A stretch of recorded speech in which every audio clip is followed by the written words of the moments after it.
But obviously, if they push too far, we don't want to be there. Thank you. Yep. I was curious, with the large number of people you now have with tremendous amounts of wealth, what do you think of the current state of philanthropy? Well, I'll be out this week. Actually, I'm going to a Coca-Cola meeting, and I'm flying out to Seattle and talking to the United Way group out there. Seattle United Way raises more per capita, I believe, than any United Way in the country. And Bill Gates will be there. We're talking jointly. His mother was very active in United Way. But Bill is going to give away over $1 billion a year. And a lot more later on, but right now $1 billion. And it's very interesting. I mean, he is very rational about it, and he's very informed. In fact, he got somebody, I think his primary advisor in the medical field is a fellow who was with the CDC in Atlanta. And Bill reads 15 books a month on this. I mean, he can just absorb it. I wouldn't be able to get it that fast. But he just says with $1 billion, he wants to save as many lives per year as he can. So that's his objective. It's just as much a metric of his foundation as some other metric, return on capital, might be for a business. And he says, I'm going to spend $1 billion a year. How many lives can be saved for that? So he's gotten very heavily into vaccines and AIDS in Africa, a number of things. It's very rational. I personally think all of my 99-point-something% of my net worth will go to a foundation after the latter of my wife and I die. I mean, it's all going to go to a foundation. As far as I'm concerned, I got it from society. It's going to go to society.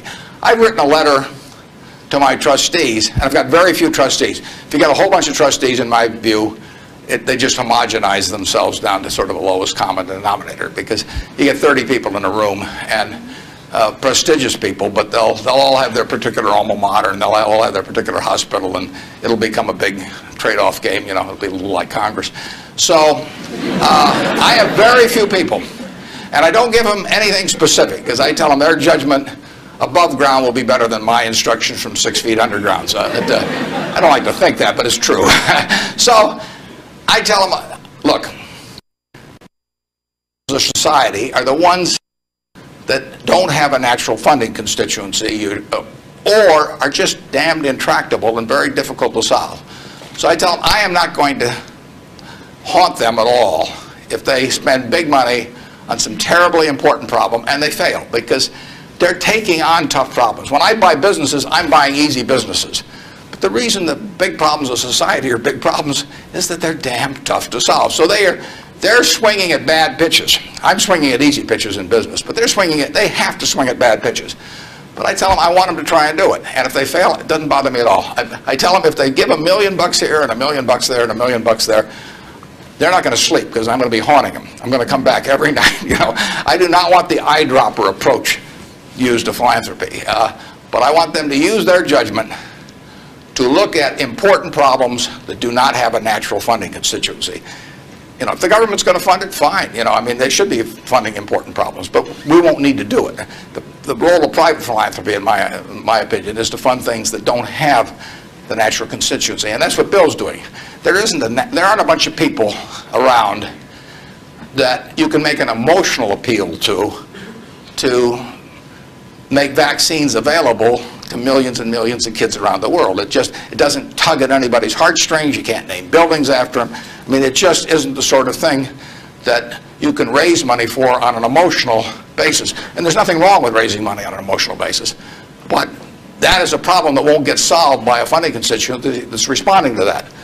But Bill is responding to what in his mind is the important thing, which is saving lives, and he doesn't care whether he gets his name on a building or whether anything happens or whether anybody knows about it. I mean, he gets publicity just because of the scale he's on, but he doesn't care about that. I can promise you that. So that's my philosophy, is that I got this money not because I'm a superior human being, not because I've done more for society than other people.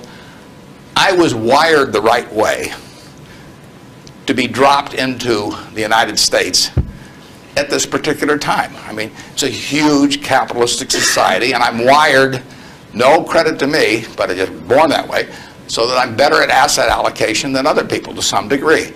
Just like other people are better at all kinds of other things. And I was with two teachers out at Sun Valley that are doing more for society than I am, And they don't, this market system does nothing for them. Market system does all kinds of things for me. Gates says if I'd been born 5,000 years ago, I'd have been some animal's lunch, because I can't run very fast, can't climb trees. I mean, what those, and I could tell that animal is chasing me, wait till you see how I can allocate assets, But it wouldn't have made any difference. So here I am, I'm born now, just very, very lucky. And the odds when I was born in 1930, the odds were 50 to 1 against me being born in the United States. That's a terrible set of odds to face. And yet I was dropped down here, And if I'd been dropped down in Peru or someplace or China, I mean, I wouldn't have had a chance.